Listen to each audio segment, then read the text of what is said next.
ট্রান্সফরমারের আজকে যেটা ইম্পর্টেন্ট ক্লাস আছে, ঠিক আছে, যেটা হচ্ছে EMF equation of transform.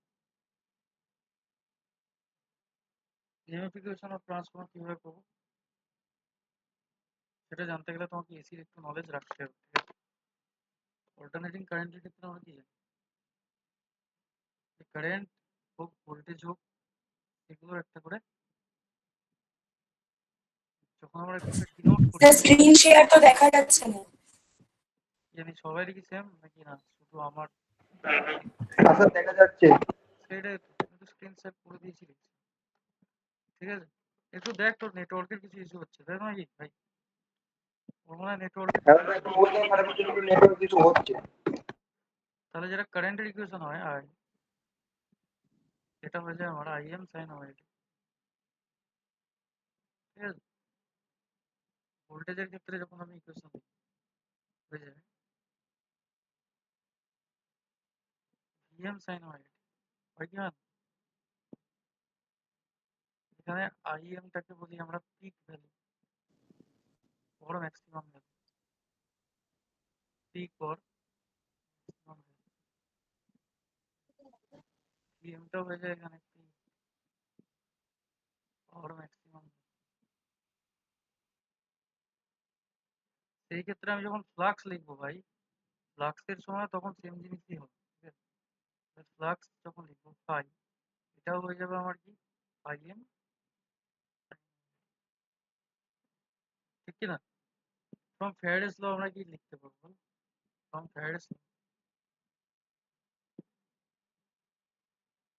Faraday's and লেনজেস, দুটোকে যদি কম্বাইন করে দিই, এই কষ্ট আমি কি লিখতে পেরেছিলাম ভাই? Minus N into D phi DT লিখতে পেরেছিলাম না পারি? পেরেছিলাম। তাহলে এখানে যদি আমি ভ্যালুটা পুট করি N into DDT of phi মানে হচ্ছে ফাই এম সাইন ওমেগা, তাহলে মাইনাস এন ফাই এমটা আগে চলে আসবে, সাইনের ডেরিভেটিভ হয় কস ওমেগা টি, আর ওমেগা টির ডেরিভেটিভ হবে omega. Ultimately we can write n phi m omega cos omega t। এবার ভাই cos থিটা মানে কি? Minus n phi m into omega, cos theta মানে হচ্ছে সাইন 90 ডিগ্রি মাইনাস। এই মাইনাসটাকে যদি আমি ভিতরে এন্টার করে দিই তাহলে কি হবে? n phi m omega sine omega T minus pi by 2, এটা হয়ে যাবে আমার ই। তাহলে ভোল্টেজের ক্ষেত্রে ভিএম সাইন ওমেগা টি, এটাই আমার E equals to E M sine omega t সমান হবে। যদি আমি কম্পেয়ার করি তাহলে আমি কি বলতে পারবো ভাই, যে ই ইকুয়ালস টু যদি ইএম সাইন ওমেগা টি হয় তাহলে এই টার্মটা আমার ইএম হবে, নাকি না? স্যার কষ্ট হলো করে দিলে, কি বুঝি ভাই? কষ্ট হলো করে দিলে। তা ভাই তুই বল কষ্টটা করতে গেল, তুই নিজে বলবি আজকে কষ্টটা করতে গেছিস।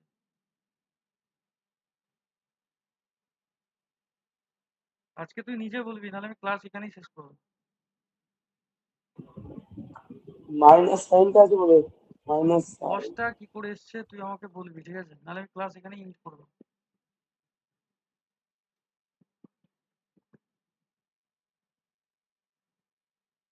2 মিনিট টাইম দিচ্ছি, কষ্টটা করতে এসছে বলবি আমাকে এখন।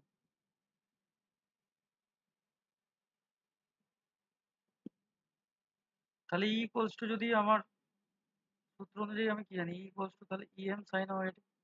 তাহলে আমি যদি এই দুটো ইকুয়েশনকে কম্পেয়ার করি, এইটার এইটা, এই এইটার এই ইকুয়েশনটাকে যদি আমি কম্পেয়ার করি, তাহলে এক্ষেত্রে আমি ইএম সমান কি লিখতে পারবো বল? কি লিখতে পারবো ভাই? n phi m omega। N phi m into omega, এটা হচ্ছে ইএম, তাই তো? আর ওমেগা সমান আমি জানি 2 পাই এফ, তাহলে n into phi m 2 pi into f, ঠিক আছে। আরএমএস ভ্যালু ইকুয়ালস টু আমি কি লিখতে পারি? ই আরএমএস ইকুয়ালস টু আমি কি লিখতে পারবো? এই কসের ভ্যালুটা কোত্থেকে এসছে? যে কোশ্চেনটা করলি তার নামটা কি? সুজন নয় তো? কি কোশ্চেনটা করলি? কে কোশ্চেনটা করলি আমাকে, যে কসটা কোত্থেকে এসছে? বল রে ভাই। এত ভয়! আরে ভাই বলতে কি সমস্যা? বল কে কোশ্চেনটা করেছিস? হেভি কোশ্চেন ছিল। কে করেছিস বল? যা, এতে বলতে সমস্যা কি আছে? ভালো কোশ্চেন করেছিলি ভাই। আমি সুজনই করেছি। ভয়ের ক্লাস থেকে বেরিয়ে গেছে। সুজন তুই এরকম কোশ্চেন কি করে করছিস আমাকে, আমি তো বুঝতে পারছি না। যে কসটা কি করে এলো? স্যার আমি বললো কোথা থেকে এসছে? ভাই ডেরিভেটিভ হয়েছে রে সাইনের, সেখান থেকে কস এসছে, দেখতে পাচ্ছিস? সেটাই। কি অবস্থা! তুই লেটে জয়েন করেছিস নাকি সুজন ক্লাস? আমি ওয়াশরুমে গেছিলাম। ও আচ্ছা, এই ডেরিভেটিভ আছে, ঠিক আছে? হঠাৎ এসে ওর ডেরিভেটিভ, ধর এত কিছু। সাইনের ডেরিভেটিভ করেছি, কস এসছে, ঠিক আছে? আর কিছু না। সন্দীপ আছিস ক্লাসে? তাহলে n phi m 2 হ্যাঁ pi the. m by root 2, হ্যাঁ এবার এক, দেখ ভাই একটা রুট টু এখানে উপরে 2 আছে, তাহলে আমার কি হবে? Root two n phi m pi into f হবে, কি হবে না? ভাই রুট টু ইন্টু পাইকে যদি তুই গুণ করিস তোর কত আসবে? রুট টু ইন্টু পাই যদি তুই মাল্টিপ্লাই করিস 4.44 আসবে। কত আসবে? 4.44, ঠিক আছে? যেটা যেটা আসছে কিন্তু ওরা কিসের ভ্যালু আসছে ভাই? ERMS এর ভ্যালু আসছে, তাই তো নাকি? আমি কি বলেছি, যখন ইলেকট্রিক্যাল ইঞ্জিনিয়ারিং এ কোনো ভ্যালু নিয়ে কাজ করবি সেটা কি ভ্যালু? কি ভ্যালু রে? RMS ভ্যালু নিয়ে কাজ হয় সবসময়, তাই তো? সবসময় আমরা কোন ভ্যালু নিয়ে কাজ করি? RMS ভ্যালু নিয়ে, ঠিক আছে? তাহলে এখানে যে জিনিসটা হবে, ERMS সমান আমার এটা বেরোলো কিনা ভাই? এবার শুনুন দেখ ঠিক করে, তাহলে E1 যদি আমি লিখি, তাহলে E1 এর ভ্যালু কত হবে? E1 ইকুয়ালস হয়ে যাবে 4.44 f m ইন্টু n1, তাই তো? আর আমার E2 সমান কি হবে? 4.44 f m ইন্টু n2 হবে, কি হবে না? হ্যাঁ হ্যাঁ, হবে হবে। যদি আমি E1 বাই E2 করি তাহলে সেক্ষেত্রে কি আসবে? n1 বাই n2 হয়ে যাবে, হবে না? এইগুলো সব কেটে যাবে, 4.44 f m n, শুধু n1 আর n2 থাকবে। এটা কি করে দেখাতে হবে হ্যাঁ, আরেকটা না লাইন? আরেকটা করে না স্যার। দেখানোর দরকার নেই তো, এটাই শুধু লিখে দিচ্ছি, তাহলে দেখে নিন। তাহলে E1 বাই E2 সমান হয়ে যাচ্ছে আমার n1 বাই n2। আর এই দুটো যে ইকুয়েশন এসছে এগুলো হচ্ছে ট্রান্সফরমার ইএমএফ ইকুয়েশন। এটা বহুবার পরীক্ষায় এসছে, বিরাট ইম্পর্টেন্ট ইকুয়েশন। হ্যাঁ, মানে 3টে 4টে স্টার লাগিয়ে রেখে দে ভাই, বিশাল জরুরি জিনিস। কি বললাম, বোঝা গেছে? এবার ভাই এই ইকুয়েশনটা মাথায় রাখবি, যেটা একটা লিখে দিচ্ছি আমি, যে জিনিসটা হয়ে থাকে। E1 by E2 equals two হয়ে যায় V1 by V2 equals to N1 by N2, তাই তো রে? ইকুয়ালস টু আমার ভাই I2 বাই I1। কারেন্টের সাথে সবসময় কিন্তু এরকম ভাবে অপোজিশনে হয়ে যায়, ঠিক আছে? কারণটা কি? কারণ তোকে আলটিমেটলি কি সমান করতে হবে? এমএমএফ সমান করতে হবে তো নাকি? এইটা হচ্ছে নিউমেরিক্যাল সলভ করার জন্য একটা ইকুয়েশন, ঠিক আছে? E1 by E2 equals to V1 by V2 equals to N1 by N2 equals to I2 by I, ঠিক আছে? I1 বাই I2 হবে না কিন্তু, I2 বাই I1 হবে। কারণটা কি? না, আমি যদি ইকুয়েশনটাকে এইটুকু ইকুয়েশনটাকে নিই, N1 by N2 equals two I1 by I2, তাহলে সেক্ষেত্রে কি হবে বল? তাহলে আমার গুণ করলে আমার কি হবে রে? এটা N1 I2 হয়ে যাবে আর এটা N2 I1 হয়ে যাবে। সেক্ষেত্রে আমার এমএমএফ এর ব্যাপারটা আসবে না। সেই জন্য আমি কি করি সন্দীপ? সেই জন্য আমরা করি হচ্ছে, কি করি? উপরে I2 নিচে I1, তাই তো? I2 বাই I1 করি। তার মানে N1 I1 equals to N2 I2 হবে, যেটা কি N ইন্টু I। এটাকে আমরা কি বলি রে ভাই? N into I, number of turns into current. এটাকে আমরা এমএমএফ বলি না, বলি না? এটাকে আমরা এমএমএফ বলি, ঠিক আছে?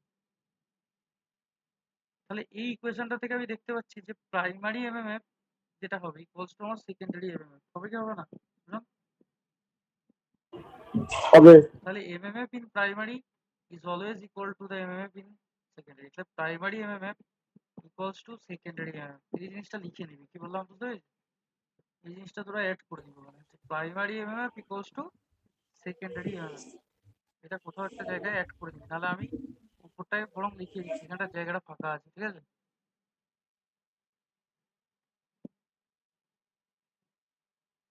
একটু পড়াশোনার লেভেলটাকে সবাইকে বাড়াতে হবে। আমি এই জায়গায় স্টার দিচ্ছি, ব্যাপারটা দেখবি। এই জায়গায় আমি এইরকম একটা স্টার এঁকেছি, আর ওই স্টারটাই আমি এখানে এঁকেছি। তার মানেটা কি? আরে অত সুন্দর স্টার হয়ে গেল কি করে রে? আরে স্যার হেভি তো। আরে ভাই আমি তো ওরকম আঁকিনি, আরো খারাপ। আমি তো মানে আমি ওই রকম ভাবে স্টার আঁকিনি, এমনি এমনি কি করে হয়ে গেছে ভাই? স্টার সাইনটা ছিল, তাই কোনোভাবে ক্লিক হয়ে গেছে। কি জানি স্টার আঁকতে আঁকতে দেখছি এরকম হয়ে গেল হঠাৎ করে। যাও হবে কোন, মানে এআই হয়ে যাচ্ছে নাকি রে? এখানেও এআই চলে এসছে নাকি? স্টার আঁকছি আর স্টার হয়ে গেল, সেই হতে পারে স্যার। বিশাল ব্যাপার রে সেটা। তাহলে এখানটা লিখে নিবি যে এমএমএফ ইন প্রাইমারি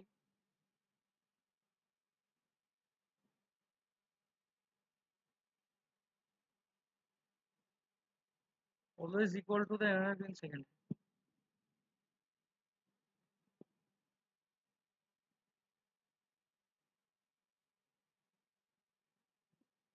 এটা বিশাল ইম্পর্টেন্ট লাইন লিখছি, হ্যাঁ? এটা যেন কেউ কোনোদিন না ভুলে, যে ট্রান্সফর্মের ক্ষেত্রে আমার প্রাইমারিতে যেটা ইএমএফ এমএমএফ হয়, সরি, সেকেন্ডারি এমএমএফ এর সাথে সমান। ইএমএফ এর কথা বলিনি আমি, কি কথা বলছি? এমএমএফ এর কথা বলছি, তাই তো? তাহলে প্রাইমারি এমএমএফ ইকুয়ালস টু আমার কি হয়? Secondary MMF. একদম পরিষ্কার কথা। এইটা ভাই বিশাল ইম্পর্টেন্ট কনসেপ্ট। তোকে ট্রান্সফর্মার ইকুয়েশন যদি নাও দেয়, তোকে এইটা প্রমাণও করতে বলতে পারে, তোকে তখন এই প্রথমটা থেকে করতে হবে, এত দূর পর্যন্ত করে দেখাতে হবে। কি বললাম বুঝতে পেরেছিস? কারোর কোনো বুঝতে যদি অসুবিধা না থাকে, তাই পরবর্তী স্লাইডে এইসব জিনিস খাতায় তুলে নিবি ভাই। এমএমএফ ইকুয়েশন বহুবার পড়ে, ঠিক আছে? পরীক্ষায় তো আসেই, স্যার আরেকবার স্যারকে দেখা। পরীক্ষায় আসে ভাই, ঠিক আছে? আমি আগের দিন ক্লাসটা নিতে পারিনি বলে আজকে ক্লাসটা শিডিউল করেছি।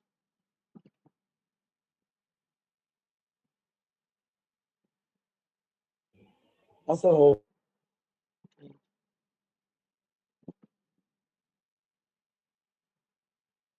দীপ, কোথায় আছিস? বাড়ি চলে গেছিস নাকি? তুই কোথায় আছিস? না, এখানেই আছিস? স্যার হয়ে গেছে। সন্দীপ বাড়ি গেছে, কেন আজকে পড়তে আসেনি এটা কি দক্ষিণেশ্বরেও। রে? ও আসলে ছুটি চলছে তো এখন, অনেক 2-3 দিন ছুটি আছে, ঠিক আছে? চলো নিউমেরিক্যালস, এই নিউমেরিক্যালটা বিশাল ইম্পর্টেন্ট নিউমেরিক্যাল, হ্যাঁ?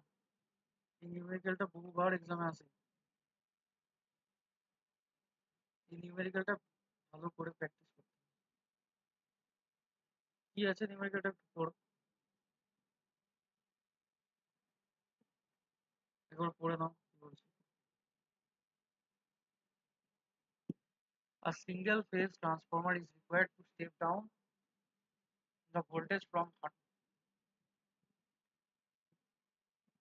1100 volt to 400 volt at 50 Hz. The core has a cross sectional area of 25 centimeter square and the maximum flux density is 5 Weber per meter square. Determine the number of turns of the primary and secondary winding. এটা একটা বিশাল important অঙ্ক, ঠিক আছে? প্রচুর ভালো একটা numericals এর মধ্যে ট্রান্সফরমারের পড়ে। কেউ পড়ে বুঝতে পারিস অঙ্কটা যদি এরকম অঙ্ক পরীক্ষায় দিয়ে দেয়, কি করবি? পড়ে মানে কিছুটা হলেও করতে পারবি এই অঙ্কটা? যদি আমি পুরোপুরি ছেড়ে দিই তোদের উপর ভরসা দিই, এরকম অঙ্ক করতে গেলে প্রথমে তোকে লিখতে হবে গিভেন ডেটা। কি লিখতে হবে? Given data. কি কি দেওয়া আছে ভাই? আমার দেওয়া আছে the transformer required to step down the voltage from 1100 থেকে 400 ভোল্ট। কি বলছে কত থেকে কত নাও হয় 1100 থেকে 400 ভোল্ট। তার মানে প্রাইমারি ভোল্টেজ আমার দেওয়া আছে হচ্ছে 1100 ভোল্ট, আর আমার সেকেন্ডারি ভোল্টেজ কত স্টেপ ডাউন হবে 400। একদম 400 ভোল্ট। আর ফ্রিকোয়েন্সি দেওয়া আছে আমার 50 হার্টজ। ঠিক আছে, এতদূর পর্যন্ত দেওয়া আছে। আরো দেওয়া আছে জিনিসপত্র, যে ক্রস সেকশনাল এরিয়া দেওয়া আছে, ক্রস সেকশন কোরের ক্রস সেকশনাল এরিয়া, কোরের ক্রস সেকশনাল এরিয়া যেটা আমার দেওয়া আছে হচ্ছে এ ইকুয়ালস টু 25 সেন্টিমিটার স্কোয়ার। এবার ভাই সব ভোল্টে আছে, সব আমার মিটারে আছে, ওয়েবার পার মিটার স্কোয়ারে। ঠিক আছে, তাহলে এটাকে তোকে ভাই মিটারে নিয়ে গিয়েই করতে হবে। তাহলে 25 ইন্টু 10⁻⁴ এত মিটার স্কোয়ার হবে। ঠিক আছে, কেন হবে ভাই? কারণ সেন্টিমিটার থেকে মিটারে নিয়ে যেতে গেলে 100 দিয়ে ভাগ হয়, আর যখন সেন্টিমিটার স্কোয়ার থেকে মিটার স্কোয়ার দিয়ে ভাগ নিয়ে যাবি তাহলে একের গায়ে 4টে শূন্য দিয়ে ভাগ হবে, তাই না? এইবার তোকে এখানে বলে দিয়েছে যে ম্যাক্সিমাম ফ্লাক্স ডেন্সিটি, তাহলে ম্যাক্সিমাম ফ্লাক্স ডেন্সিটি বলে দিয়েছে, এটাকে বিএম বলা হয়। এটা দিয়েছে আমার 5 ওয়েবার পার মিটার স্কোয়ার। তাহলে এখান থেকে যদি আমি ফ্লাক্স বের করি তাহলে ফ্লাক্সের ভ্যালু কত হবে ভাই, বলে ফেল। দ্য ম্যাক্সিমাম ফ্লাক্স যদি আমি বের করার চেষ্টা করি, the maximum flux given by maximum ফ্লাক্সের ভ্যালু কত হবে খোকা? পাই এম ইকুয়ালস টু কি হবে বল? ফ্লাক্সের ভ্যালু কত হবে রে? বিএম ইন্টু এ, নাকি না? যেহেতু তুই জানিস যে বি ইকুয়ালস টু কি, পাই বাই এরিয়া, তাহলে পাই ইকুয়ালস টু কি হবে, বিএম ইন্টু এ হবে কি হবে না? যেহেতু ওয়েবার। ঠিক আছে, তাহলে আলটিমেটলি বিএম এর ভ্যালু দেওয়া আছে 5 weber per metre square into 25 into 10⁻⁴ যেহেতু ওয়েবার। তাহলে আলটিমেটলি আমার কত আসছে 125 ইন্টু 10⁻⁴ এত ওয়েবার। এতদূর পর্যন্ত কারোর কোনো কোয়েশ্চেন আছে?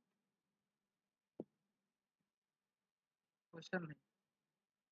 তাহলে the EMF equation of transformer কি হবে? The EMF equation of transformer, the EMF equation of transformer আমার কি আছে না, ই ইকুয়ালস টু আমরা জানি 4.44 এফ এন বাই এম। তাহলে এক্ষেত্রে যদি আমি এন সমান তাহলে কত পাবো, E by 4.44 F into by M. তাহলে ভাই নাম্বার অফ টার্নস আমার যদি এটা হয়ে থাকে তাহলে প্রাইমারি নাম্বার অফ টার্নস আমি কত হবে বল? ফর দ্য প্রাইমারি ওয়াইন্ডিং কি আসবে, for the primary winding, for the primary winding, primary winding কি হবে ভাই, number of turns in primary. তার মানে ভোল্টেজ যেটা ই লিখেছি আমি, তার মানে ভোল্টেজটাও আমার প্রাইমারিরই হবে by 4.44 F into pi m. তাহলে প্রাইমারির ভোল্টেজ কত হবে বলো, 1100 ভোল্ট, তাই তো? 4.44 ইন্টু 50 হার্জ, আর এখানে পাই এর ভ্যালু কত হয় 125 ইন্টু 10⁻⁴। এইটা করে কত আসছে একবার বলুন, এইটা করে কত আসছে আমাকে বলো, যে number of turns in primary কত আসছে।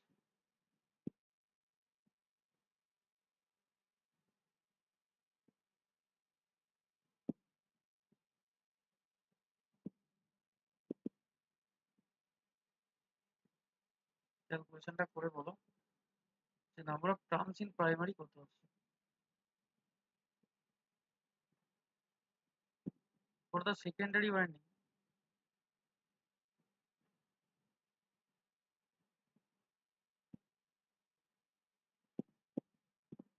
Number of turns in secondary, the VS secondary voltage by 4.44 into 50 আর 5 এর ভ্যালু কত 125 into 10⁻⁴। কত আসছে ভাই, এই দুটো করে আমাকে বোঝা উত্তরটা বল। কেউ করছিস নাকি করছিস না, ফাইল করেছিস, এটা কত এসছে বল উপরে। স্যার 396.396 এসছে ওপরেরটা স্যার। 396 তার মানে টার্ন তোর পয়েন্টে হয় না, নাম্বার অফ টার্ন একটা হোল নাম্বারই হয়, তাই তো? তার মানে 396 এসছে, তাই তো ভাই? হ্যাঁ স্যার। তার নিচেরটা কত এসছে সেকেন্ডারি ওয়াইন্ডিং এর টার্ন কত?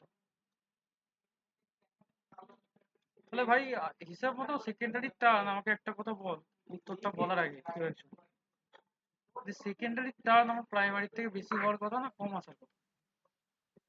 না বলবো কম আসার কথা। হ্যাঁ হ্যাঁ একদম কম আসার ওটা স্যার কথা। কম আসবে। কারণ সেকেন্ডারি টার্ন কম হয়, আরে ভাই কম হয় প্রাইমারি না, টার্ন বেশি হয়। এই ম্যাথমেটিক্সটার জন্য কম। ভাই তোকে কি বাড়িতে গিয়ে কেউ বলে এসছে যে সেকেন্ডারি টার্ন কম হয়? না না ওরকম নয়, এই মানে এই প্রাইমারিতে সরু তারের ওয়াইন্ডিং তো। তোকে কে বলেছে এই কথাটা প্রাইমারিতে সরু তার দিয়ে ওয়াইন্ডিং করে? ইলেকট্রিসিটি বোর্ডে কাজ করিস? এসিডিসিএল আছে নাকি? না না হ্যাঁ? আরে ভাই প্রাইমারিতে নাম্বার অফ টার্ন বেশি আর সেকেন্ডারিতে কম, কারণ এখানে স্টেপ ডাউন করছে ভোল্টেজটা। আমি যদি স্টেপ আপ করতাম তাহলে প্রাইমারির থেকে সেকেন্ডারিতে নাম্বার অফ টার্ন বাড়িয়ে দিতাম। ওকে বলেছে বাড়িতে তাই এসে যে আমার সরু তারের ওয়াইন্ডিং করতে হবে প্রাইমারি।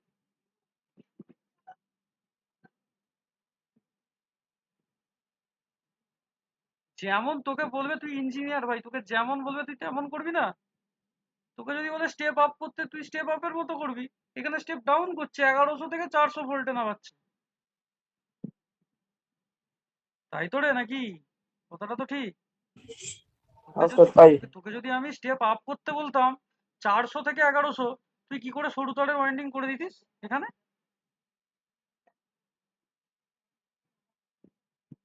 তখন করতে পারতিস না পারতিস না বল আমাকে? না না তখন হবে না। তোকে যখন যেটা বলবে তুই সেই অনুযায়ী তো চলবি। এখন স্টেপ ডাউন করাচ্ছে, তোকে স্টেপ আপও তো করাতে পারি রে ভাই। সবসময় যেটা হবে, যে সবসময় যে তোর প্রাইমারিতে টার্ন বেশি কম থাকবে বা বেশি থাকবে, সেকেন্ডারিতে কম টার্ন থাকবে, এরকম ব্যাপার নয়। তোকে যেমন বলবে, তুই ইঞ্জিনিয়ার মানুষ, তোকে সেই রকম ভেবে চলতে হবে।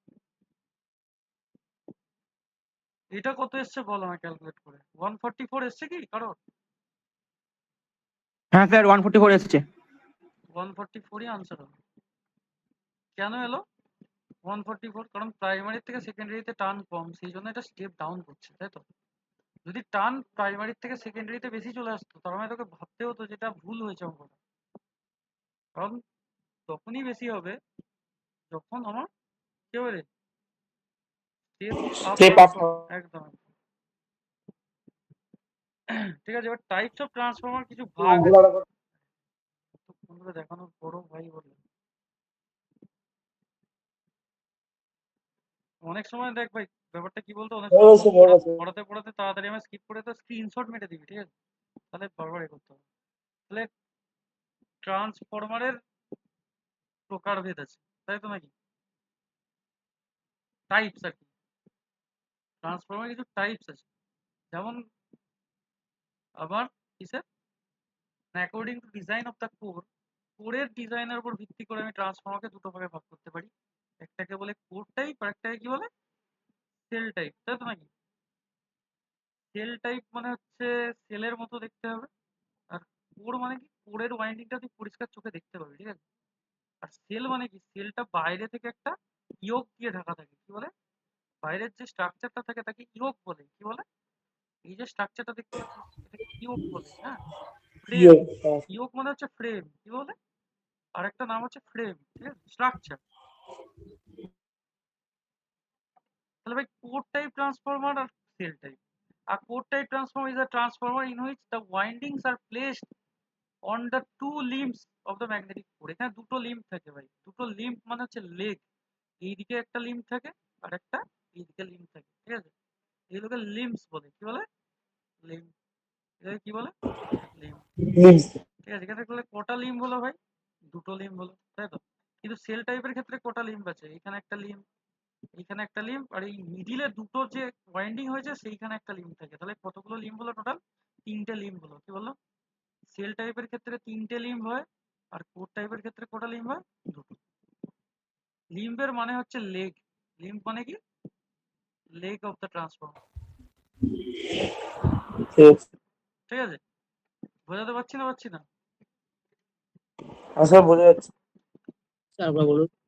এবার লিম্ব মানে কিছু না, লিম্ব মানে লেগ অফ ট্রান্সফর্মার। কি বলে? লেগ, মানে যার উপর ওয়াইন্ডিংটা জড়ানো থাকে। কি বললাম বুঝতে পেরেছি ভাই? এইখানে দুটো ওয়াইন্ডিং যেহেতু এর মধ্যে জড়ানো আছে, তুই চোখে দেখতে পাচ্ছিস, সেরকম দুটো লিম্ব। সেল টাইপের ক্ষেত্রে ভাই মিডিলে একটা আছে, এর আগে দুটো আছে, আমার টোটাল তিনটে লিম্ব আছে। এই দুটোকে একটা ধরা হয়, ঠিক আছে? সেল টাইপের মানে কি? Sell type transfer is transfer in which the core surround the winding. মানে কোরটাকে আলটিমেটলি বাইরে দিয়ে আমি ঢাকা দিই। সেল মানে কি? সেল মানেটা কি? আমরা যে কোনো কিছু সেল বলি, সেল মানে কি? সেল মানে ঢাকা তো। আরে ভাই সেল মানে ঢাকা। একদম, সেল মানে কোন একটা বদ্ধ জিনিসের মধ্যে ঢাকা দেয়, ওটাকেই তো সেল বলে।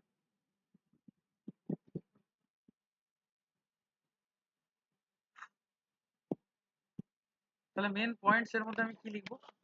কোর টাইপের মধ্যে, তাহলে কোর টাইপের মধ্যে মেন পয়েন্টস আমি অ্যাড করতে পারি।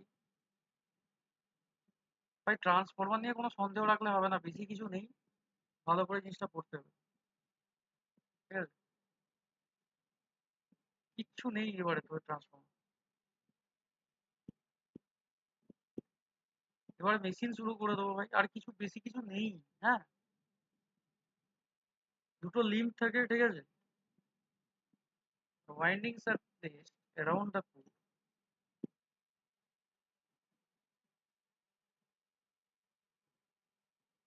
এই নোট ফোট গুলো বাড়িতে বানাস না এরকমই পড়ে থাকে রে ভাই? স্যার অবশ্যই হ্যাঁ, বানাই স্যার। এগুলো বানিয়ে নিবি, নাহলে পরবর্তী সময় নিজেদেরই সমস্যা হবে, ঠিক আছে? এইখানে যে আমি ম্যাগনেটিক ফ্লাক্স দেখিয়েছি, এখানে কটা পাথে ম্যাগনেটিক ফ্লাক্স ঘুরছে ভাই? কটা পাথ আছে এখানে ম্যাগনেটিক ফ্লাক্সে? কটা পাথ আছে ভাই? কটা রাস্তা আছে যাওয়ার? ম্যাগনেটিক ফ্লাক্স যাওয়ার কটা রাস্তা আছে রে? ঠিক বলতে পারছি না। হুম, বল।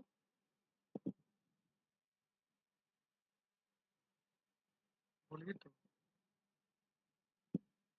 আরে ভাই মনে সাহস নিয়ে বল না, এখানে কটা রাস্তা দিয়ে ঘুরছে ম্যাগনেটিক ফ্লাক্সটা? একটাই তো রাস্তা দিয়ে ঘুরছে রে খোকা, আর কোনো রাস্তা আছে? তাহলে magnetic flux follows a single path. কিরকম পাথ ফলো করে? Single path through the core. কেন একটা পথে ঘুরছে বুঝতে পারিসনি?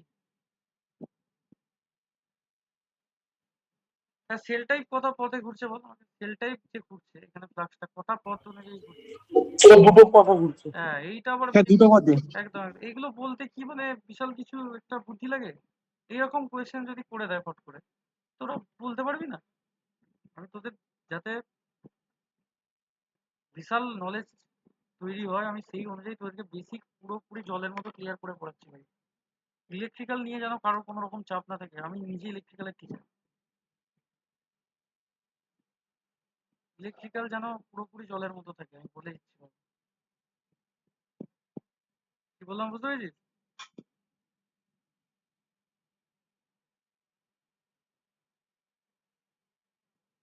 ইট is commonly used in high voltage transformer, ঠিক আছে? High voltage transformer.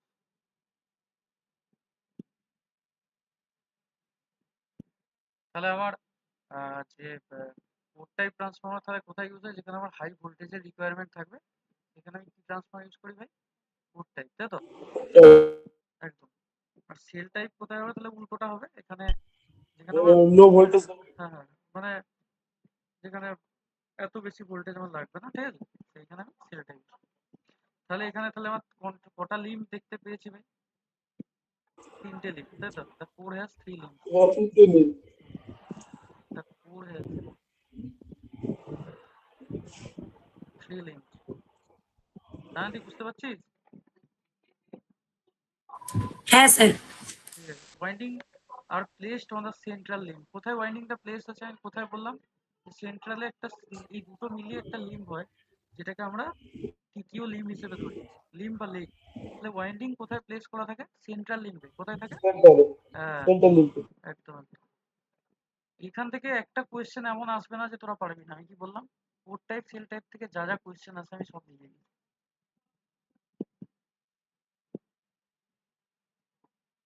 কটা লিম্ব থাকে এটা বিশাল ইম্পর্টেন্ট এমসিকিউতে আছে, ঠিক আছে?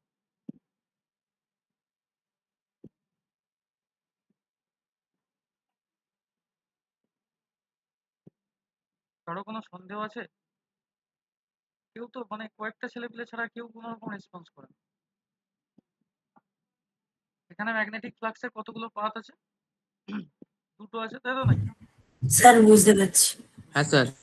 ম্যাগনেটিক ফ্লাক্স তুই তো বুঝতে পারছিস রে, বাকিদের তো কোনো কথাবার্তা শুনতে পাই নাই।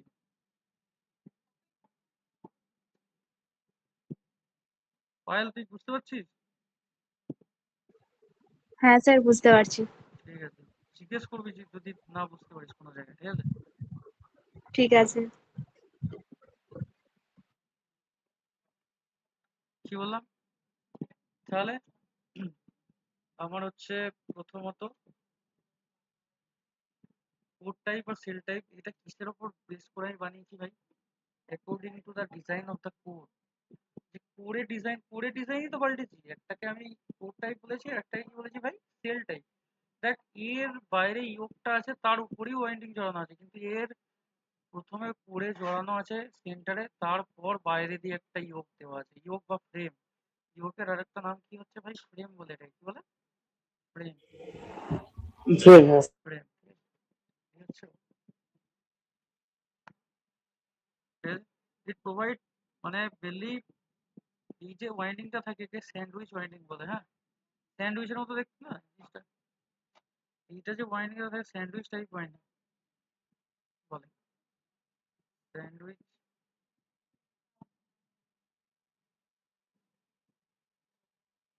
টাইপ। ও, এটা ডিজাইনটাও লিখতে হবে। ওই ওই হ্যাঁ, ডিজাইনটার জন্য এটাকে স্যান্ডউইচ টাইপ ওয়াইন্ডিং বলে, ঠিক আছে?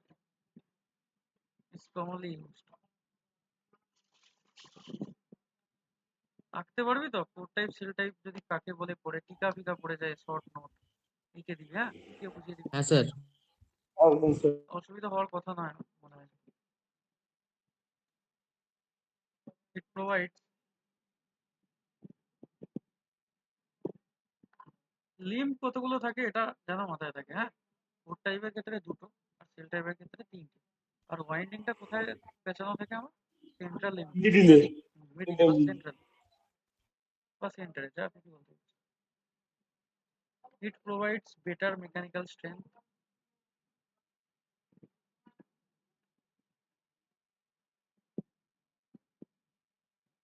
And reduce leakage flux. আরে ভাই, লিকেজ ফ্লাক্স কেন রিডিউস হবে?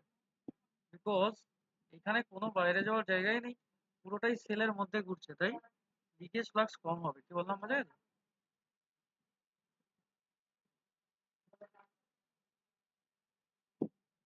ইট প্রোভাইডস বেটার মেকানিক্যাল স্ট্রেংথ। তারা ওইখানটা একটু জিনিসটা লেখা।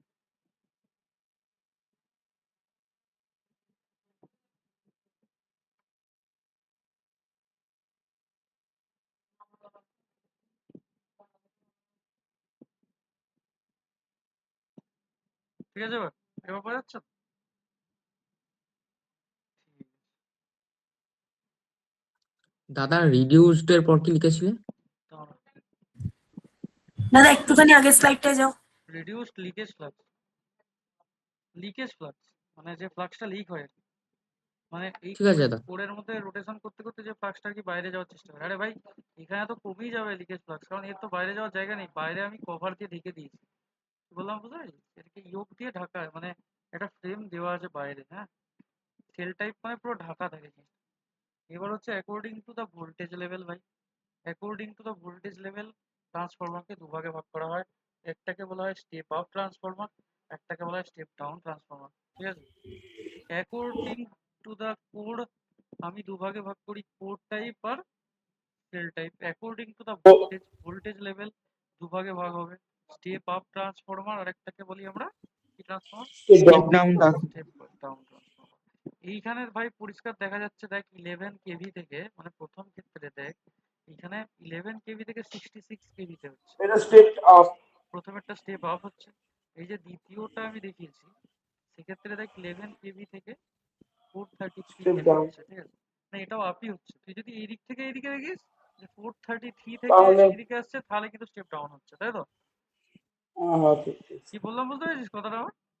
তুই এই হ্যাঁ দিক স্যার থেকে হ্যাঁ ঠিক এইদিকে দেখছিস তখন এই সরি, এইটা 11 কেভি আছে, এটা 433 ভোল্ট আছে, এটা দেখতে হবে ভাই। ও ভোল্ট আছে ভোল্ট আছে, তার মানে স্টেপ ডাউনই হচ্ছে, মানে 11,000 থেকে 433-এ ডাউন করছে। আর প্রথমেরটা 11,000 থেকে 66,000-এ তুলে দিচ্ছে, মানে স্টেপ আপ করছে। হুম, দাঁড়া এখানে কয়েকটা লাইন লিখিয়ে দিই, সেটা জানাটা জরুরি। For the step up transformer,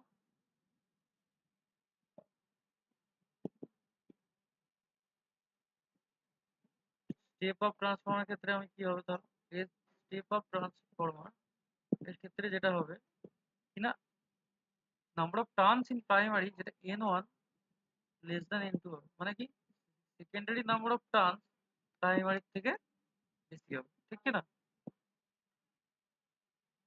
পুরোটাই ডিপেন্ড করছে কিসের ওপর ভাই? পুরোটাই আমার ডিপেন্ড করছে টার্নসের ওপর, তাই তো? তুই যদি টার্নস বাড়িয়ে দিস, দেখে তো বোঝা যাচ্ছে না এখানে কটা টার্নস আছে, 3টে, আর এখানে দেখ কতগুলো টার্নস দেখিয়েছে। কি বললাম বুঝতে পেরেছিস?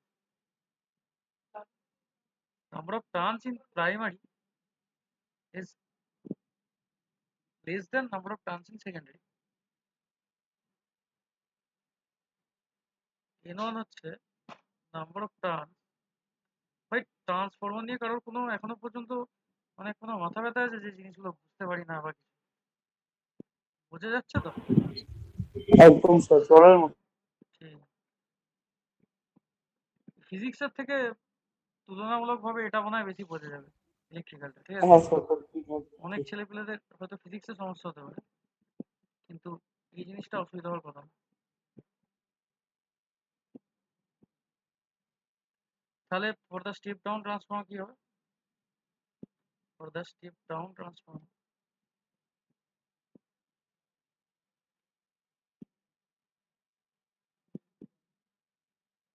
স্টেপ ডাউন ট্রান্সফর্মার ক্ষেত্রে আমার কি হবে, সেকেন্ডারি নাম্বার অফ টার্ন এর থেকে আমার প্রাইমারি নাম্বার অফ টার্ন বেশি হবে,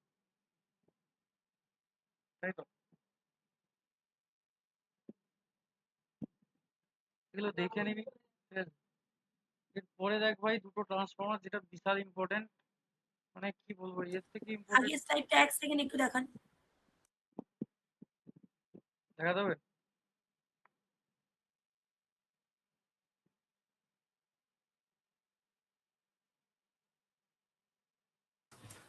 ওকে স্যার। বুঝতে পারছিস তো সায়ন্তি জিনিসগুলো? ট্রান্সফরমার হ্যাঁ স্যার বুঝতে পেরেছি। এতদিন ধরে যে ইলেকট্রিক্যাল শুরু করেছিলাম বেসিক থেকে এখনো পর্যন্ত, মাথার মধ্যে সব ছেপে আছে তো মোটামুটি? খুব একটা অসুবিধা তো হচ্ছে না যে বিশাল কিছু অসুবিধা হচ্ছে? না না স্যার, অসুবিধা তেমন কিছু হচ্ছে না। ইজি আছে, ঠিক আছে?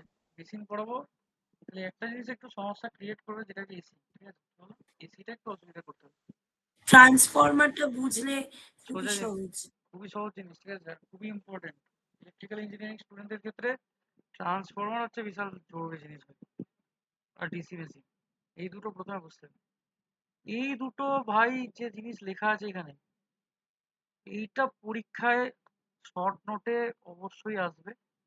পাওয়ার ট্রান্সফরমার কাকে বলে, তার সাথে ডিস্ট্রিবিউশন ট্রান্সফরমার কি, ঠিক আছে? দুটোর মধ্যে একটা অবশ্যই পড়বে। পাওয়ার ট্রান্সফরমার যেগুলো আমরা বড় বড় ইন্ডাস্ট্রিতে ইউজ করি, পাওয়ার ট্রান্সফরমার নাম শুনে বুঝতে পারছিস বিশাল পাওয়ার সাপ্লাই করে, ঠিক কি বললাম ওদের? A power transformer is an electrical device used to transfer electrical energy between two circuits. যদি কেউ বাই চান্স মুখস্থ নাই করতে পারলে, ট্রান্সফরমার কাকে বলে ভাই সেটাও লিখে দিবি, একই তো ব্যাপার রে। খালি power transformer high power transfer বেশি করে, পাওয়ার ঠিক আছে? একদম। It mainly operates in power generation station. কোথায় ইউজ হয়?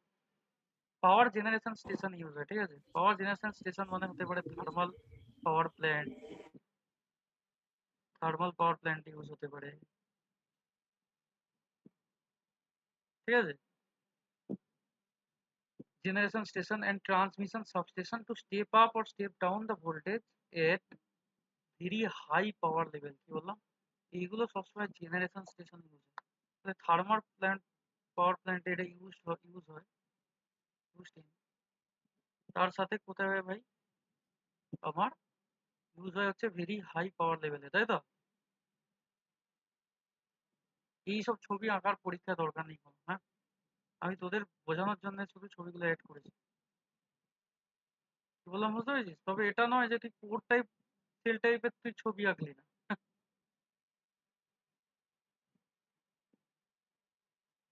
কি বলছি কথা বুঝতে পেরেছিস ভাই লোক? এই পাওয়ার ট্রান্সফরমারের ছবি আঁকার কোনো দরকার নেই। আমি শুধুমাত্র বোঝানোর জন্য ছবিগুলো দিয়েছি, ঠিক আছে? যে এইরকম টাইপের দেখতে হয় পাওয়ার ট্রান্সফরমার। দেখে ভালো লাগছে কি না? যে না ঠিক আছে আমি চোখে দেখতে পাচ্ছি এটাকে পাওয়ার ট্রান্সফরমার।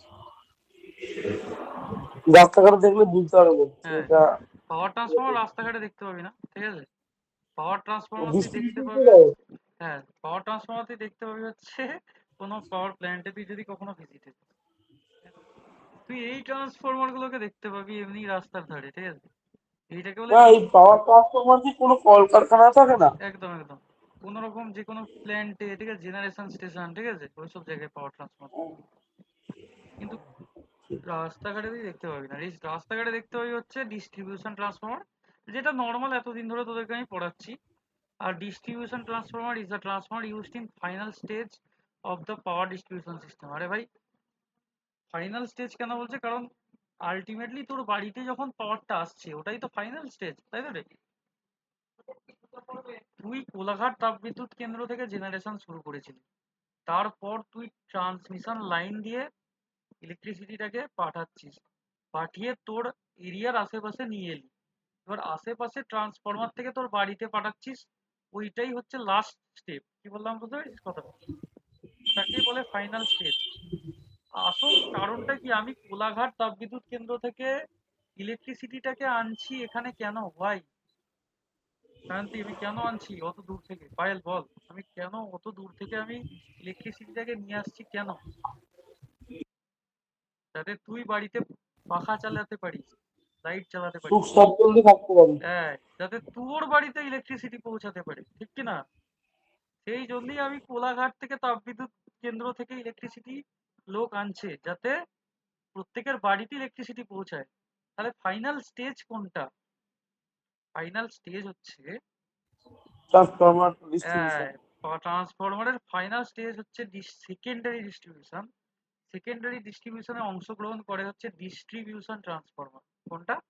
যে ট্রান্সফরমার গুলো পাড়ায় তুই পোস্টারের উপরে দেখতে পাবি। কি বললাম বুঝতে পেরেছিস? ওইখানে হচ্ছে আমার final stage of power distribution systems to step down to a suitable level for consumer such as homes, shops, small industries, ঠিক আছে? আর এটা হচ্ছে নর্মাল আমার ডিস্ট্রিবিউশন ট্রান্সফার। কারো কোনো সন্দেহ আছে এখনো পর্যন্ত ট্রান্সফরমার নিয়ে?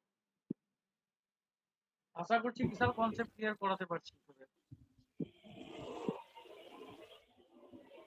এরপর আস্তে আস্তে পরবর্তী সময় যারা স্টাডি করি, হ্যাঁ স্যার। ঠিক আছে, এবার ভাই অ্যাকর্ডিং টু কুলিং লেভেলও কিছু ট্রান্সফরমারের ভাগ থাকে, ঠিক আছে?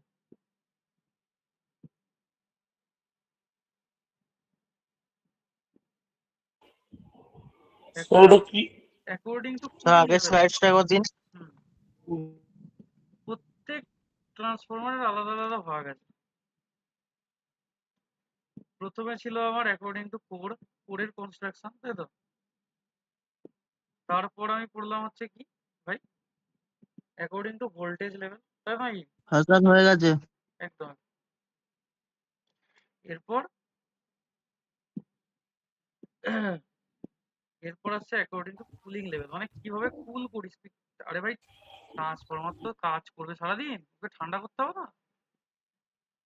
ট্রান্সফরমারকে কুলিং করতে হবে তো নাকি? না তো ট্রান্সফরমার, আমি বলেছিলাম না তুই একটা এক্সপ্লয়শন ভেন্ট থাকে, বেশি গরম হয়ে গেলে ওখান দিয়ে ব্লাস্ট করে যায়, হবে। হ্যাঁ, হ্যাঁ, দুম করে আওয়াজ হয়, তোরা ভাবিস যে ট্রান্সফর্মার উড়ে গেল, ঠিক আছে? ওটাকে হ্যাঁ, হ্যাঁ। এক্সপ্লয়শন ভেন্ট বা এমার্জেন্সি এক্সিট বলে, ঠিক আছে? ঠান্ডা করার জন্য তো ওর ভিতরে একটা কি ধরনের অয়েল দেওয়া থাকে না? একদম একদম একদম। এবার কুলিং এর প্রকারভেদ আছে, ঠিক আছে? এটা যেমন লেখা আছে যে অ্যাকর্ডিং টু কুলিং সিস্টেম, এবার কুলিং সিস্টেমেরও ভাগ আছে ভাই, তুই যেটা বলছিস আমি বুঝতে পারছি, কিন্তু কুলিং সিস্টেমেরও ভাগ আছে, ঠিক আছে? ওটাকে ট্রান্সফরমার অয়েল বলে, বা এয়ার কুল, অয়েল কুল, অনেক একদম কিছু আছে। প্রথমে যেটা 1 নম্বরে থাকে সেটা হচ্ছে এয়ার কুলিং, বা এটাকে ড্রাই টাইপ ট্রান্সফরমার বলা হয়। কি বলে? ড্রাই টাইপ এটা ট্রান্সফরমার, কারণ এতে কোনো শান্তি এতে কোনো রকম এক্সট্রা আলাদা কিছু দিতে হয় না, ঠিক আছে। এইটাকে আমরা ড্রাই টাইপ ট্রান্সফর্মার অথবা এটাকে এয়ার কুলিং বলি, এয়ার কুলিং, ঠিক আছে। দ্বিতীয় নম্বরে যেটা থাকে সেটাকে অয়েল কুলিং বা অয়েল ইমার্সড ট্রান্সফর্মার বলা হয়, এটাকে বলা হয় অয়েল ইমার্সড ট্রান্সফর্মার। ব্র্যাকেটে লিখে দিবি কি অয়েল কুলিং। ভাই যদি ভুলে ফুলে যাস এসব oil immersed air cooling oil cooling এগুলো মনে আছে তো নাকি, তাহলে এগুলো লিখে দিবি, ঠিক আছে। মেনলি দুটো ইম্পর্টেন্ট সব থেকে থাকে স্যার এইগুলোই লিখে দেবো যদি মনে না থাকে। একদম একদম, তোকে কিছু লিখতে হবে না, ঠিক আছে। এরও ভাই টাইপ হয়, ঠিক আছে। ড্রাই যে এয়ার কুলিং লিখেছি না, এরও আবার দুটো টাইপ হয়, ঠিক আছে। এয়ার ন্যাচারাল আর এয়ার ফোর্স লিখে দেবো, মানে হাই একটু একটু হাই লেভেলে চলে যাবে জিনিসটা। পড়াচ্ছি যখন পড়িয়ে দিই, কি বলিস। এই যে 1 নম্বরে যেটা ছিল এয়ার কুলিং, ঠিক আছে। এয়ার কুলিং এরও টাইপস হয় দুটো, হ্যাঁ। একটাকে বলে এন আর একটাকে বলে হচ্ছে এফ। এন মানে হচ্ছে এয়ার ন্যাচারাল, মানে ন্যাচারালি এয়ার দিয়ে যেটা হয়। আর এফ মানে হচ্ছে এয়ার ফোর্স, মানে তুই যদি এয়ারটাকে ফোর্স দিয়ে এন্টার করাস। কি বললাম বুঝতে পেরেছিস? কি বললাম বুঝতে পেরেছিস ভাই?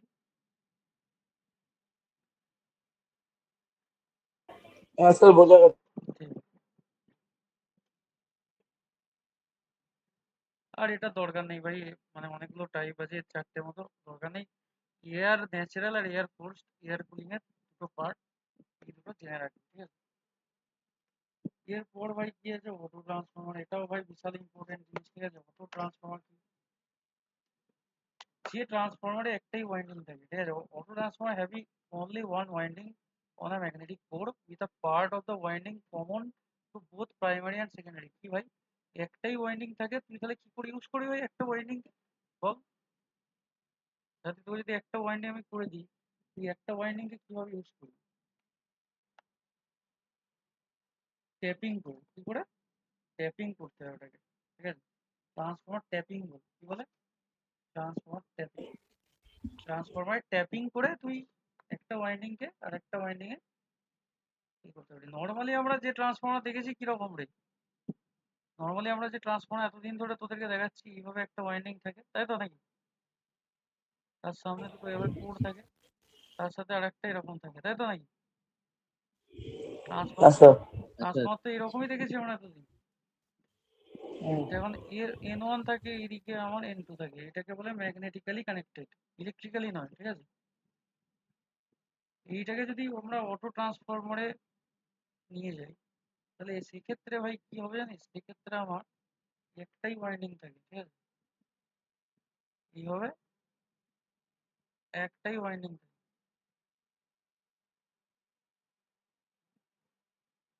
অটো ট্রান্সফরমার মানে একটাই ওয়াইন্ডিং, তার সাথে আমার কি থাকে কোথা, এটা ট্যাপিং করা থাকে কোনো একটা জায়গাতে, ট্যাপিং করে ট্রান্সফরমার টার্নসটাকে টেনে নেওয়া হয়। কি বললাম বোঝা গেছে? ট্যাপিং করা হয় ট্রান্সফরমারকে, মানে একটাই ওয়াইন্ডিং কিন্তু তুই কানেকশনটা এর মাঝখান থেকে টানছিস। কি বললাম বুঝতে পেরেছিস? তাহলে এই দিক বরাবর যদি আমি কারেন্ট পাঠাই, ডট ডট না দেখি ওই করে, এইটাকে যদি আমি স্যার কারেন্ট, ট্যাপিং মানেটা আরেকবার বলুন দিতে হবে। ট্যাপিং মানে ট্রান্সফরমারের কোন একটা ওয়াইন্ডিং থেকে তুই কানেকশন নিচ্ছিস, পুরোটা নয়, ঠিক আছে। পুরো ওয়াইন্ডিংটা তুই নিস নি। তাহলে এই দিকে যদি কানেকশন আমি দিই, তাহলে V1 N1 পুরোটা। এইখান থেকে ধর সুজন তুই ট্যাপিং করেছিস, কি করেছিস ট্যাপিং, তাই তো। তুই ধর এখান থেকে ট্যাপিং করেছিস, এইখানে যে পর্যন্ত টার্নস আছে সেটাকে তুই N2 ধরে নে। কি ধরে নিবি N2। তাহলে তোর এতটা টার্নস বাদ চলে গেল তো, এতটা টার্নস ব্যাপারটা বোঝ। এতটা টার্নে তুই হাত দিস নি কিন্তু, তুই হাতটা দিয়েছিস এই জায়গাটায়, কথাটা বোঝ। এই জায়গায় হাতটা দেওয়া মানে কি, তোর অতগুলো টার্নস কিন্তু বাদ চলে গেল, তাই তো নাকি? তাহলে হ্যাঁ এতটা যে টার্নস আছে, তাহলে তাদের টার্নসের ভ্যালু কত হবে বল। পুরোটা হচ্ছে সি N1, এইটুকু N2 তাহলে N1 minus N2. হ্যাঁ ঠিক বলেছি, এটা হয়ে যাবে N1 মাইনাস N2, ঠিকই বলেছি। যদি আমি কারেন্ট এখান দিয়ে I1 পাঠাই, ঠিক আছে, এখান দিয়ে একটা কারেন্ট ফ্লো করে যাবে, তুই ট্যাপিং করেছিস I2, তাই তো? তাহলে এখান দিয়ে আমার কারেন্ট ফ্লো করবে, যেখানে আউটপুট আলটিমেটলি তুই V2 পাবি। তো লোড লাগানো আছে তো, তাহলে এই দিক দিয়ে যখন কারেন্টটা আবার ঘুরে এন্ট্রি করবে, এই দিক বরাবর এসে যদি আবার এই দিকে যাওয়ার চেষ্টা করে, তাহলে সেই কারেন্টের ভ্যালুটা কত? ওভারঅল কারেন্ট I1, এখানে I2 চলে যাচ্ছে, তাহলে এইখান দিয়ে কতটা কারেন্ট ফ্লো করবে? কতটা বোঝ, কারেন্টটা আসছিল এখান দিয়ে, স্যার I2 মাইনাস I1 হবে।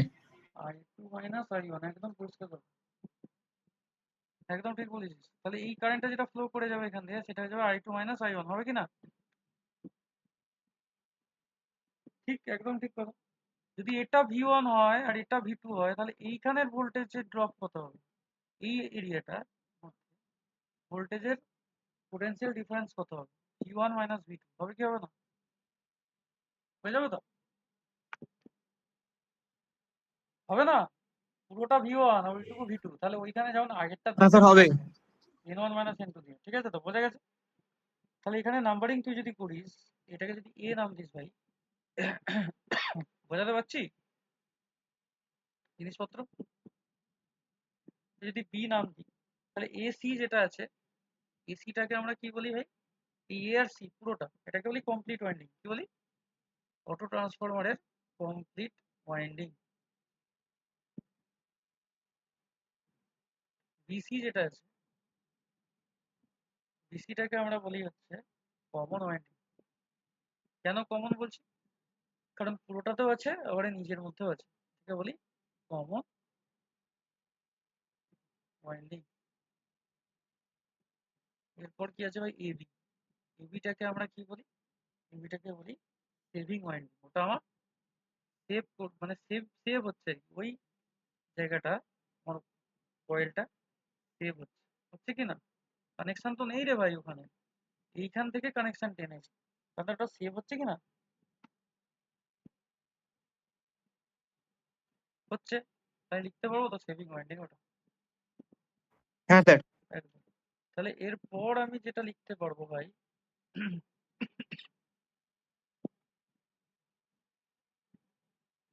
MMF in AB.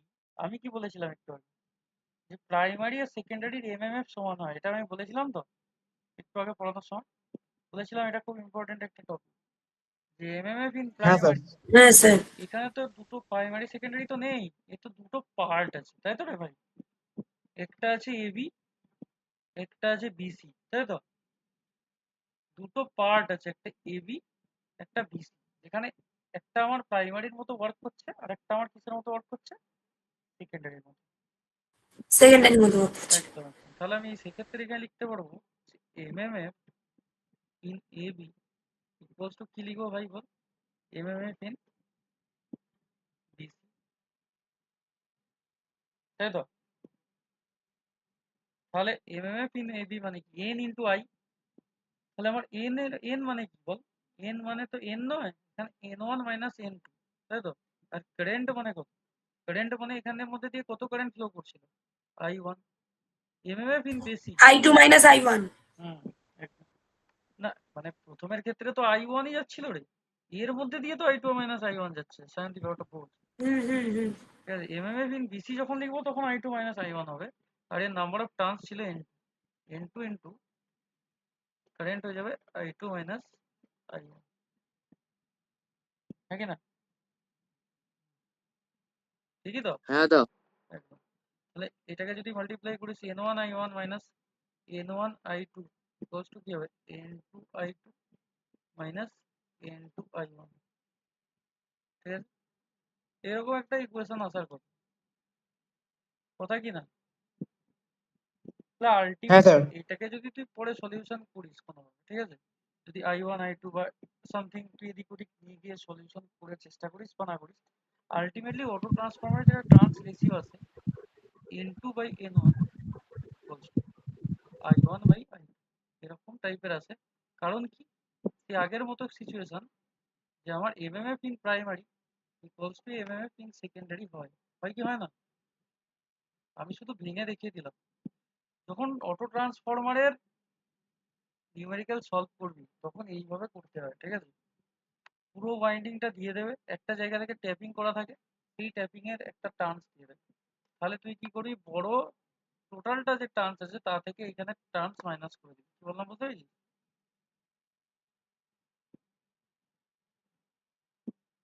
বুঝতে পারলি না?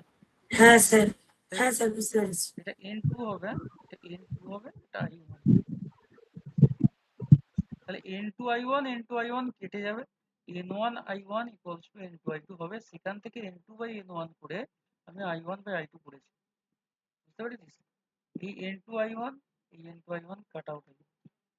তাহলে N2/N1 equals to I1/I2। Ultimately এটা আমার যে প্রাইমারির যে number of turns, sorry MMF, সেটা আমার সেকেন্ডারি এমএমএফ এর সাথে ইকুয়াল হবে। হবে কি হবে না? হবে।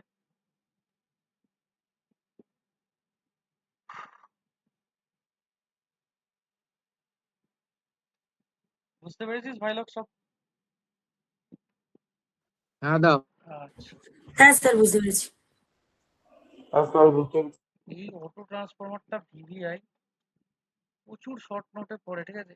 এসএনএ প্রচুর পড়ে শর্ট নোট অটো ট্রান্সফরমার। এটাকে একে মোটামুটি এইভাবে এক্সপ্লেন করে দিতে হবে, ঠিক আছে?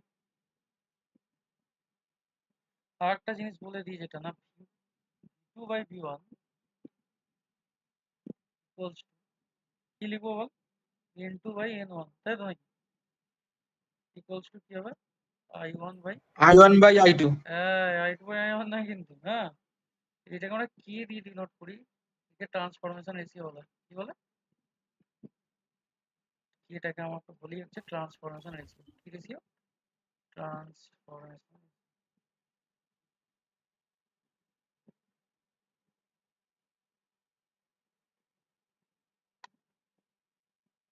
আগেরটা কিন্তু আমি V1/V2 লিখেছিলাম, এটা যেন মাথায় দিয়ে না ফেলি, ঠিক আছে? এটা এখানে কি লিখেছি, V2/V1, হ্যাঁ? এখানে V2/V1 লিখেছি, তবে এটাকে কে দিয়ে ডিনোট করেছি। যদি V1/V2 লিখতাম তাহলে 1/K হতো, হতো কি না? উল্টে যেত না? কথাটা কি বলছি বুঝতে পেরেছিস ভাই? ট্রান্সফরমেশন রেশিও মানে কি, V2/V1, নট V1/V2, ঠিক আছে? এটা যেন কোনোভাবে ইয়ে না হয়ে যায়, মাথার মধ্যে গুলিয়ে না যায়, ঠিক আছে?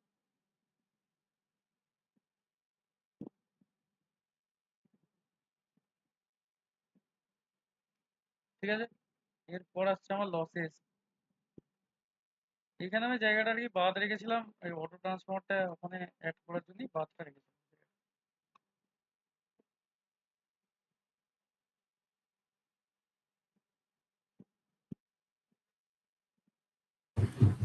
পাওয়ার লস আর হিস্ট্রিসিস লস। একদম পাওয়ার লস, ইলেকট্রিসিটি লস। আচ্ছা দেখ ভাই, লস লস হচ্ছে মেনলি ট্রান্সফরমারের দু প্রকারের হয়, ঠিক আছে? একটাকে বলি কোর লস আর একটাকে বলি কপার লস, তাই তো? তাই তো কি? ট্রান্সফরমারের লসেস যদি আমি কথা বলি, লসেস করার ক্ষমতা আছে তো এখনো তোদের মধ্যে? আজকে আমি পুরো পুরো শেষ করবো না লসেস করিয়ে শেষ করবো? স্যার ডিনার করতে হবে স্যার। আচ্ছা, ডিনার করতেই হবে। হ্যাঁ স্যার। আচ্ছা, না স্যার ডিনার করবো না, যে পড়াম। না না এরকম বললে হয় নাকি? একটাকে বলা হয় কোর লস, তাই তো নাকি? Core loss. একটাকে বলে কি লস, কপার লস, তাই তো? Copper loss. অসুবিধা নেই, পরের দিন এটা শেষ করে এর সাথেই ডিসি মেশিন অ্যাড করবো, কি বলিস? বুঝলাম। এটা মানে এরপরে আর ওটাই ভালো হয়, আর জোর নেই। এরপর আর কি এফিসিয়েন্সি আছে আবার। মানে এফিসিয়েন্সি মানে সবই তো আমাকে পড়াতে হবে, টপিক তো কভার করতেই হবে রে ভাই, সিলেবাস আছে যখন। এটা করতেই হবে। একটাকে বলে কোর লস, একটাকে বলে কপার লস। এই কোর লসটার আরেকটা নাম হচ্ছে আয়রন লস। আর এই যে কপার লস লিখেছি, এটাকে ভ্যারিয়েবল লস বলে। কি বলে? ভ্যারিয়েবল। এই কোর লসের দুটো টাইপ, কি কি বলতো জানেন? কোর লসের দুটো টাইপ বলে ফেল। একটাকে বলে স্যার যে দুটো হিস্টেরিসিস, যে দুটো বললাম ওইটা একটাকে বলে হিস্টেরিসিস লস, তাই তো? না ওটা নয়, একটা পাওয়ার হিস্টেরিসিস লস, আর একটাকে বলে এডি কারেন্ট লস, তাই তো? এগুলো পড়িয়েছি আগে, eddy current loss, hysteresis loss. হ্যাঁ স্যার বলেছি। আর যে কপার লসটা আমি লিখেছি, এই কপার লসটাকে আই স্কোয়ার আর লস বলে। কি বলে? I square R loss.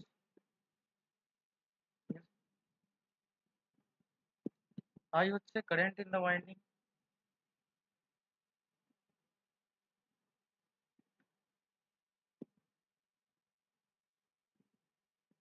আর হচ্ছে রেজিস্ট্যান্স অফ দ্য ওয়াইন্ডিং।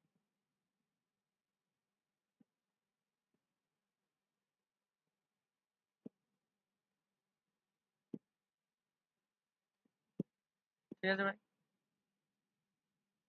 তাহলে এখনো পর্যন্ত আমি কি দেখতে পেলাম যে লসেস ট্রান্সফরমারে দু প্রকারের হয়, একটাকে বলে কোর লস, আর যার আরেকটা নাম হচ্ছে আয়রন লস।